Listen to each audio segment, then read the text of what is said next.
Gracias, hermano. Buenas tardes, una vez más, que Dios les bendiga.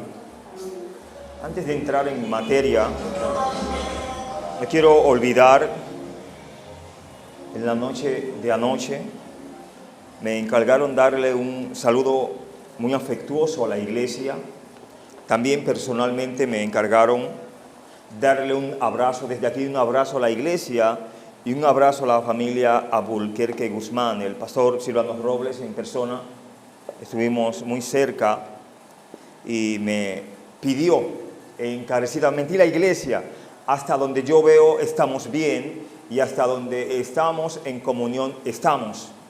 Si estoy errado en eso, ustedes ya saben que en el momento que estén allí me pueden desmentir, ¿no? Pero me encargó eso, denme un abrazo al hermano José Guzmán, recibe el abrazo de manera figurada igual, la hermana Leocad, el hermano Elías por igual. Me dijo, no dejes de hacerlo. Mira, si tengo que entrar en la oficina uno a uno lo haré, hermano, pero daré su abrazo, daré sus saludos. Así que él está muy animado. De hecho, el presidente de los caballeros, en la persona de Armengol Robles, me entregó una carta haciendo extensiva el mes de campaña allí en Consuelo. Recuerden que en el mes de diciembre tenemos que en este mes, un mes lleno de fiesta espiritual, campaña. Primero comienza el caballero, me dio una carta, pero bien, gracias, la guardé aquí en la Biblia y ya usted puede ver que solamente tengo aquí el mensaje. Es la formalidad, ellos, repito, tienen un mes de campaña, inician por los caballeros y ellos mandan la invitación. Si Dios lo permite, puedo en otro momento para que se pueda leer la carta, ¿no? Y hacerlo ya de manera formal. Así que no les debo, tenían un saco de avisos, de informaciones, de saludos, y ya me despojé de eso, puedo ya predicar con tranquilidad. Ellos siempre preguntan por ustedes desde Isaac, todos los hermanos, el presidente de las damas, la hermana Esther Rijo, siempre me pregunta por Leocadia, me preguntan por los hermanos, la familia aquí, etc. Y ellos están bien hasta ahora, les he dejado bien, el Señor les ha ido bendiciendo, ¿no? Y qué bueno que el Señor nos bendice, ¿eh? Bueno, vamos a orar entonces para ponernos a tono con Dios. Oremos. Padre, gracias una vez más por permitirnos reunirnos aquí como iglesia. Permite que tu palabra, Señor, nos hable, nos inste a amarte más y a seguirte más, oh Señor. Una vez más ruego por aquellos que han puesto en su corazón estar aquí, que usted le apresure sus pasos, le traiga en bien, y si es tu voluntad, Señor, que podamos gozarnos a través de tu palabra. Solo usted nos puede dar el gozo, oh Padre, suyo. Así que pedimos, oh Padre, de tus fortalezas, que nos ayudes, nos guardes, Señor, y permítanos ser de bendición a través de tu palabra, en Cristo Jesús. Amén. Bien, hermanos, gracias, pueden sentarse. Les retuve como mucho ahí parados, ¿no? Me disculpan, pero yo estaré más que ustedes aquí. Estuvimos en una lectura en el Salmo número 13, una lectura de mucha bendición, y como dice el encabezado de este Salmo número 13, pero antes de ahí quiero hablar bajo el tema alumbra mis ojos. Alumbra mis ojos. Hay momentos en nuestras vidas donde nos ofuscamos, pudiéramos decir nos nublamos o somos nublados por fuerzas malignas. Para ello, lo mejor para ti y para mí es pedirle al Señor que nos alumbre, que nos dé entendimiento, que nos dé las fuerzas de salir de ese mal. Ningún creyente está exento de ser tentado bajo cualquier tipo de maldad, pudiéramos decir. El salmista, siendo llamado un hombre de Dios, no escapó en un momento de su vida incluso a clamar en forma hasta de queja. Si usted está conmigo en el verso 1, él comienza diciendo: ¿hasta cuándo, Jehová, me olvidarás para siempre? ¿Hasta cuándo esconderás tu rostro de mí? Son palabras muy fuertes. El salmista cree en ese lapso o tiempo de temor que Dios se ha olvidado de él y que Dios se ha escondido de él. Y ha sido todo lo contrario. Dios siempre estuvo y estará con aquellos que le sirven. Crea eso. A través de la Escritura vamos a ver que Dios jamás se olvida de sus hijos. ¿Escuchó eso, hermano?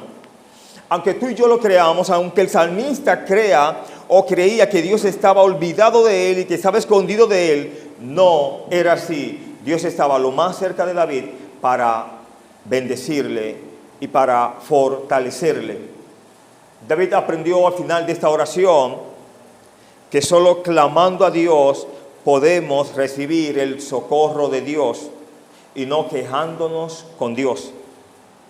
Como decía al principio, el salmista se ve en una gran aflicción, en un gran momento de angustia, y el título de ese salmo nos dice, tanto el autor como la audiencia del salmo, habla acerca del músico o al músico principal. El salmo es de David.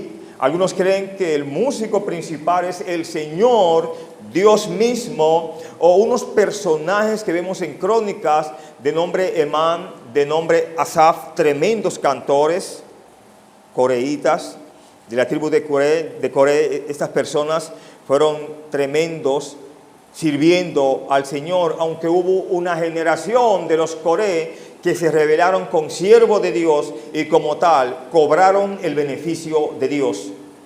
Qué bueno es el Señor, ¿no? Que de una u otra manera nos premia. Si nos portamos bien, si nos sujetamos a Dios y obedecemos a Dios, cobramos bendiciones de Dios. Si desobedecemos a Dios, de igual manera, en efectivo, Dios mismo nos paga. Qué bueno es eso, ¿no? A través de su vara, a través de su corrección. No deja Dios de bendecirnos. Recuerde que Dios al hijo que Él ama, ¿qué hace con ese hijo? Ah, bueno.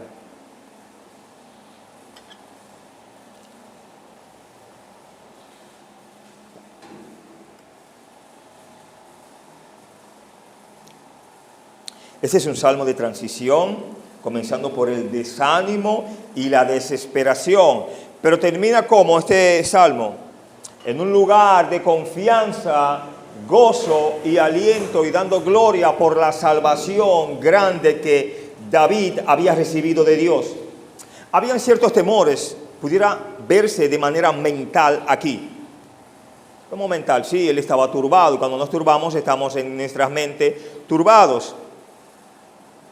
No era un dolor físico, para nada, sino más bien algo, como he dicho, mental. David se preocupaba porque su enemigo, que está en la escena, se alegrara por el mal de David, incluso por su propia muerte. Él le pide a Dios que no permita que sus enemigos se alegren de él, que no permita que un amigo de Dios muera y que el enemigo se goce de ello, que exprese, pudiéramos decir, su gozo al ver la caída de él. Se preocupaba mucho por su persona, David. Entendía que si alguien debía de recibir la gloria era Dios y no sus enemigos, por ver el malestar de él, su ruina. Y eso habla mucho, ¿no? De cuando estamos, como decimos, en alta, ¿no? En abundancia, en bendición, todos nos buscan, etcétera, etcétera, ¿no? Pero cuando caemos, miramos hacia los lados y no vemos a nadie. El Señor no actúa así.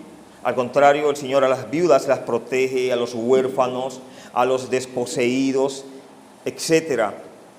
Qué bueno es el Señor, que no es como nosotros, que no actúa como lo que tenemos en nuestro corazón. Quiero compartir varias estrofas. Y la primera estrofa habla acerca de la desesperación de David por la presencia del Señor. Repito, aquí vemos una cuádruple expresión. ¿Hasta cuándo? ¿Hasta cuándo? ¿Hasta cuándo, Jehová? ¿Hasta cuándo? Parece que todos los hijos de Dios se han hecho esta pregunta en un momento u otro. Y que todos los seguidores de Dios se han sentido ignorados por Dios. o al menos han esperado mucho tiempo para que Dios haga lo que se tiene que hacer. Recuerde y no ignoremos que cuando tú y yo le rogamos a Dios, esperamos que se haga su voluntad. Y la voluntad de Dios consta de Dios, no consta de nosotros. Así que Dios sabe cuándo ha de contestar. Recuerde que Dios contesta sí, no, o ¿cuál es la otra? Espera. ¿Hasta cuándo? Dice el salmista, un hombre llamado conforme al corazón de Dios, que sus oraciones eran contestadas, se ve en un momento donde quiere que Dios rápido conteste. Ve a sus enemigos gloriarse. Esta pregunta se repite no menos de 4 veces. Presagia un deseo muy intenso de liberación y una gran angustia en el corazón. No es fácil evitar que seamos impedidos de complacer un espíritu murmurador. No es fácil evitar que el deseo se degenere en impaciencia. Y alguien dice, oh, por la gracia de que mientras esperamos en Dios, seamos impedidos de complacer un espíritu murmurador. ¿Hasta cuándo? Esa es la pregunta crítica. A menudo desmayamos ante la simple duración de nuestras pruebas. Creemos que podríamos soportar casi cualquier cosa si supiéramos cuándo llegaría a su fin. Sin embargo, a veces pasamos por problemas que nos hacen gritar, como dice el salmista en el verso 1. ¿Cómo dice él ahí? Está apurado, está desesperado. Y sigue diciendo en la parte B, me olvidarás para siempre. ¿Hasta cuándo esconderás tu rostro de mí? El dolor en el corazón de David provenía de la sensación de que Dios lo había olvidado y de que Dios se estaba distanciando de él. Sin duda, David había enfrentado circunstancias peores, pero las había enfrentado con más valentía cuando sentía la presencia de Dios con él. Aquí él entiende que él es de Dios, pero está entendiendo que Dios como que se ha olvidado de él. Está clamando mucho, no ve respuesta. No así en situaciones u oraciones anteriores. No hizo falta mucho para que David se desesperara. Y vivimos tiempo así, pero con el Señor, hermanos, lo recomendable es no desesperarse. ¿Sabía usted eso? No importa la bendición que usted esté esperando, espere en Dios. El salmista nos enseña, espera en Dios. Cabe señalar que Dios jamás nos olvidará. ¿Sabía eso? Que como hijos de Dios, Dios jamás nos olvidará. Dice la Escritura, pero Sión dijo, me dejó Jehová y el Señor se olvidó de mí. Interrogante, ¿se olvidará la mujer de lo que dio a luz para dejar de compadecerse del hijo de su vientre? Aunque olvide ella, yo nunca me olvidaré de ti. He aquí que en las palmas de las manos te tengo esculpida. Dios hablándole a Israel, a Jerusalén, de que Él jamás se olvidaría de ellos. Mire que el pueblo de Dios sí se olvidaba de Él, pero Dios jamás los olvidaba. El verso termina diciendo, delante de mí están siempre tus muros. Y alguien nos enseña en la contraparte la ausencia final de Dios. ¿Qué usted cree que es? La ausencia final de Dios. La ausencia final de Dios es el infierno mismo.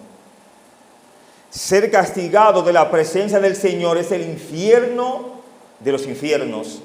Dice, ¿cómo, hermano? Valídeme eso, por favor. Lo validamos. Segunda a los Tesalonicenses 1:9.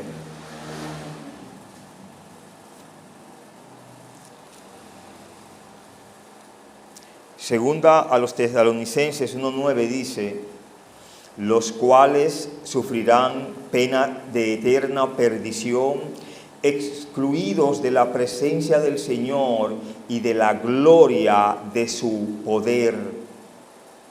¿Cómo comienza diciendo el término? ¿Sufrirán qué? y donde se podrá pasar una eterna condenación, perdición. En el infierno, hermano. Recuerde que en los evangelios se nos enseña a aquellos que hicieron mucho por el Señor, pero no eran del Señor. Y el Señor, ¿qué les dice? Apartaos de mí, hacedores de maldad. Otros textos amplían, malditos. Hay que tener cuidado con el Señor. La parte C sigue diciendo o sigue tratando la expresión, ¿hasta cuándo esconderás tu rostro de mí? Podemos ver que Dios no se olvidó de David, por lo que nos enseña la Escritura. Dios tampoco ocultó su rostro de David, pero David sentía como que sí. Cuando tenemos sentimientos tan fuertes, los sentimientos crean su propia realidad. David sentía que Dios se había olvidado de él y sentía que Dios se estaba escondiendo de él. Así que, en cierto sentido, era cierto para David, pero cierto según que los sentimientos de David y no los hechos de Dios. Hay un equilibrio en la vida cuando se trata de sentimientos. Algunas personas ignoran los sentimientos y piensan que los sentimientos no deberían tener nada que ver con nuestra relación con Dios. Ese es un punto de vista extremo, porque Dios nos ha dado sentimientos como expresión de su imagen en nosotros. Podemos sentir ira, amor, cuidado, tristeza y muchos otros sentimientos, porque Dios siente esos sentimientos. Los sentimientos son un regalo de Dios y una señal de que estamos hechos ¿a qué? De Dios, a su imagen y semejanza. Por otro lado, algunos viven su vida regidos por los sentimientos, otro extremo. Creen en cualquier realidad que les presenten sus sentimientos. El problema con esto es que aunque tenemos sentimientos porque fuimos hechos a imagen de Dios, nuestros sentimientos se ven afectados por la caída. No podemos confiar en nuestros sentimientos debido a esto. Estaba bien que David sintiera estos sentimientos y era bueno llevárselos a Dios, pero nunca debería aceptar la realidad de los sentimientos como una realidad total y real. ¿Toma la idea? Aunque él sintiese que Dios estaba lejos, jamás él podía creerlo como tal. Una cosa es que lo sintiera y una cosa es que fuera real eso. Aunque él creyera que ya Dios estaba lo más lejos de él en el sentido de recordarlo o de olvidarlo, él jamás podía llegar al nivel de creer que Dios se había olvidado de él. En la segunda estrofa, verso 2, vemos la desesperación de David lo conlleva a entristecerse. El verso 2 nos dice, ¿hasta cuándo pondré consejos en mi alma? Con tristezas en mi corazón cada día. ¿Hasta cuándo será enaltecido mi enemigo sobre mí? No hay nada más grande y más fuerte que ser vencido por el enemigo, por el contrario, y que el enemigo exprese palabras hacia uno. Ya estoy vencido y estoy caído y encima de eso mi enemigo se burla de mí. Te vencí, te gané, te veo mal, yo sabía que ibas a caer. ¿Hasta cuándo pondré consejos en mi alma? ¿Dónde ponía David consejos? Los sentimientos lo habían llevado a autoaconsejarse. No es de extrañarse que David se desanimara. El buscar consejo en su propia alma lo había llevado a la tristeza en su corazón cada día. Varios apuntes o notas dice: cuando estoy desanimado y deprimido, la respuesta no está en mirar dentro de mí, sino mirar en ¿quién? En el Señor. Una nota más. Muchas veces cuando me enfrento a problemas, encuentro que esto es cierto. Cuanto más pienso en los problemas, más me deprimo. pero cuando oro por los problemas me llega una gloriosa sensación de liberación y paz. Entonces, ¿dónde está la cura? Cuando oramos y llevamos nuestras quejas ante Dios. Una última nota dice: pensar en nuestros problemas es un trabajo duro. El problema es a menudo como una pastilla que Dios quiere que traguemos, pero lo empeoramos al mantenerla en la boca y no que masticarla o tragarla. En la parte B sigue diciendo: ¿hasta cuándo será enaltecido mi enemigo sobre mí? Había alguien en escena y era un enemigo de David, un enemigo cercano. Él lo menciona. Esto menciona la tercera forma en que David estaba deprimido. David no quería perder en ningún área donde era atacado y ver a su enemigo ¿qué? Enaltecido, y menos sobre él. David estaba deprimido de tres maneras. Primero, en su relación con Dios. ¿Qué es lo que él dice en el verso 1? Que Dios estaba ¿qué? Se había olvidado de él, se había escondido de él. Segundo, David estaba deprimido consigo mismo, se autoaconsejaba y eso lo deprimía más. Tercero, estaba angustiado y deprimido porque un enemigo se enaltecía viendo su causa.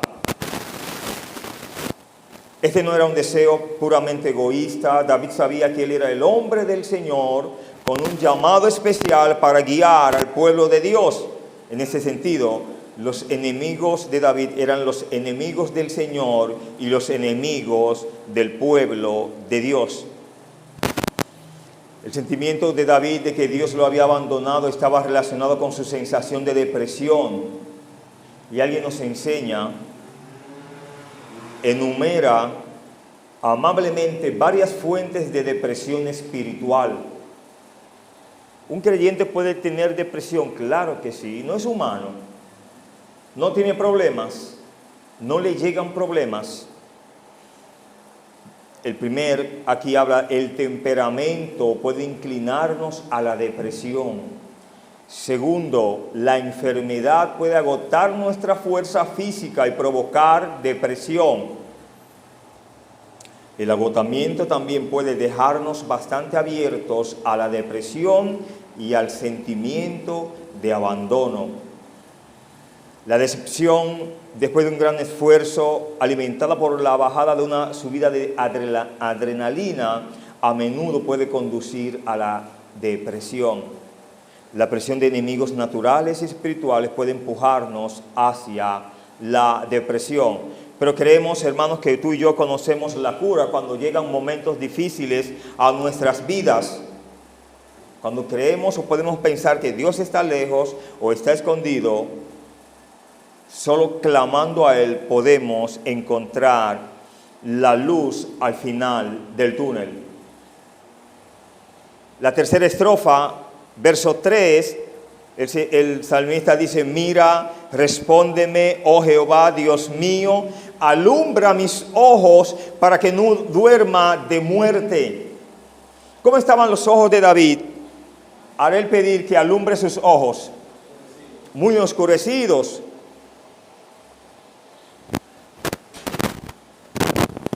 Muy apagados, y pide al Señor que ponga brillo en sus ojos.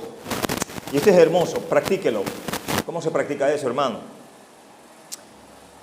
En este caso hay una angustia, una aflicción, algo espiritual, pero llevémoslo a lo secular, incluso a lo espiritual también. Cuando oramos al Señor y tenemos a alguien en mente, pero no recordamos el nombre, en medio de esa oración, en esa transición, pídale al Señor: Señor, recuérdame ese nombre, Espíritu Santo, ayúdame. Y siga orando, y usted verá que Dios, en un momento, si no es la voluntad de Dios darle eso, amén, pero por lo regular el Espíritu Santo les recuerda el nombre que usted está buscando. Secularmente a veces buscamos, y lo he dicho otras veces, ciertas cosas y no la vemos, y está ahí, usted sabe que la puso ahí, que no está muy lejos. Pídale a Dios: Señor, abre mis ojos, alúmbrame. Y es glorioso cuando el Señor le alumbra. y en las tinieblas, en momentos de oscuridad difíciles. Recuerdan el testimonio que le daba de un lugar donde lo manejaba a la perfección, cómo perdí como la conciencia de la realidad, de no poder llegar al lugar, y así le pedí al Señor: abre mis ojos, alúmbrame. Usted venció en la cruz, quita las tinieblas, y literalmente estaban las tinieblas, era de noche, pero espiritualmente también las tinieblas no dejaban de hacer su trabajo. La tercera estrofa, la oración de dependencia de David. No debemos pensar que David quiso decir dos cosas diferentes cuando dijo: mira, respóndeme. Usó el método hebreo de repetición para mostrar énfasis. David clamó desesperadamente a Dios, pidiéndole al Señor que le respondiera. David sentía que Dios no estaba escuchando antes. Recuerde que en el verso 1, en forma de interrogante, dice: ¿me olvidarás para siempre? ¿Hasta cuándo esconderás tu rostro de mí? Sin embargo, debe continuar clamando, porque Dios es honrado cuando clamamos a Él de manera persistente y desesperada. No hay una de las oraciones que Dios, cuando tú y yo clamamos a Él desesperados, incluso llorando literalmente o llorando intrínsecamente, espiritualmente, que Dios no se apiada de nosotros. Incluso Dios puede contestar en tiempo real, automáticamente, en ese mismo momento, en ese mismo tiempo, en ese mismo tenor. Quiere decir que Dios conoce y ve nuestra aflicción y sabe qué tanto queremos salir de eso. Dios a menudo espera hasta que nuestras oraciones sean desesperadas antes de respondernos. La causa de la impotencia de gran parte de nuestra oración es la falta de desesperación. Con demasiada frecuencia casi oramos con la actitud de querer que Dios se interese por las cosas que en realidad no nos importan demasiado. Cuando tú y yo queremos algo y queremos salir del lodo cenagoso, queremos salir de una aflicción, de una gran prueba, una gran situación, oramos en serio, ¿sí o sí?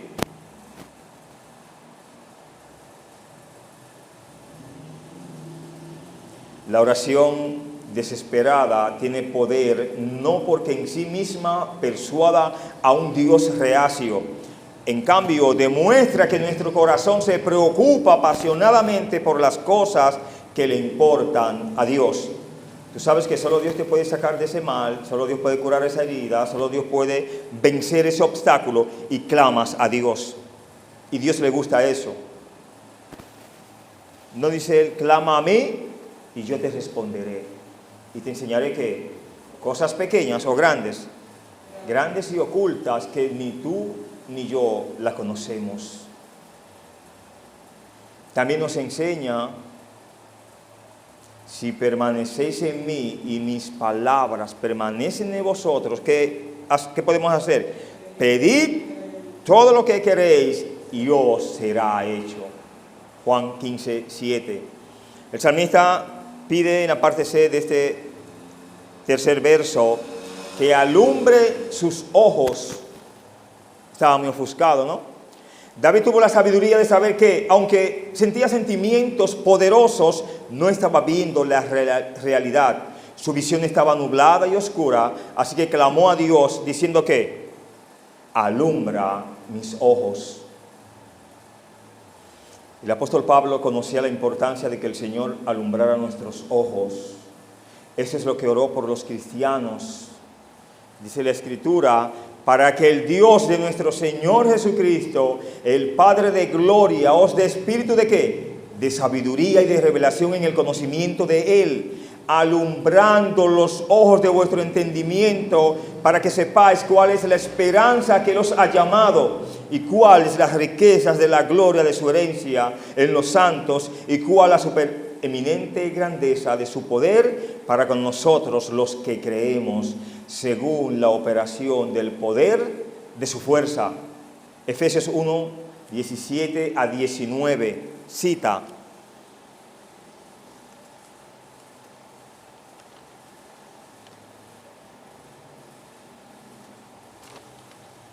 El salmista se preocupaba por algo más.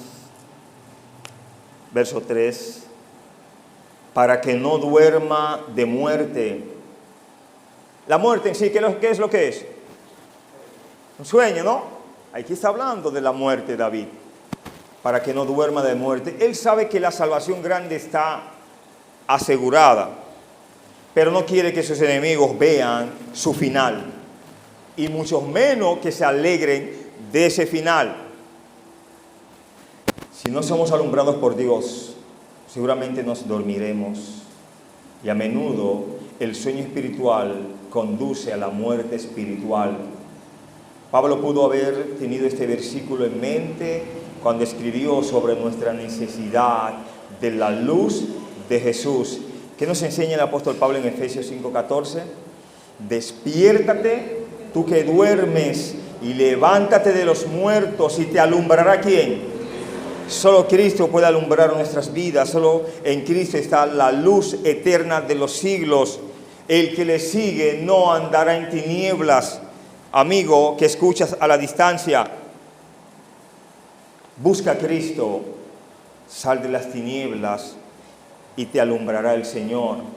Hermano que estás aquí, busquemos más de la presencia del Señor y pidámosle a Dios que nos alumbre, que nos guarde, que nos bendiga y abra nuestro entendimiento, alumbre nuestros ojos para poder ver más y mejor de su gracia en nuestras vidas. Vamos a orar.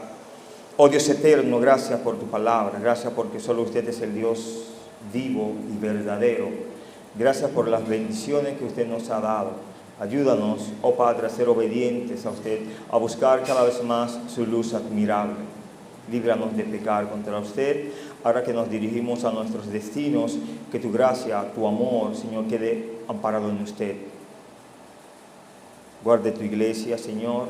Permítanos el seguir siempre honrándote, y gracias por la bendición de tu palabra, Señor. Bendito por siempre sea usted, en el nombre de Jesús. Amén. Muchas gracias, hermanos.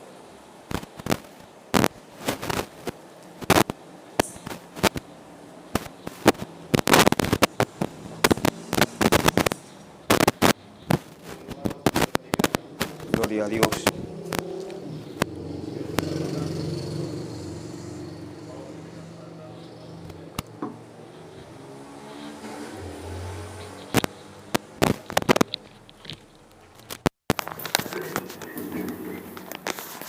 Padre, te agradecemos por este día. Te rogamos que tú nos ayudes a cumplir con este mandamiento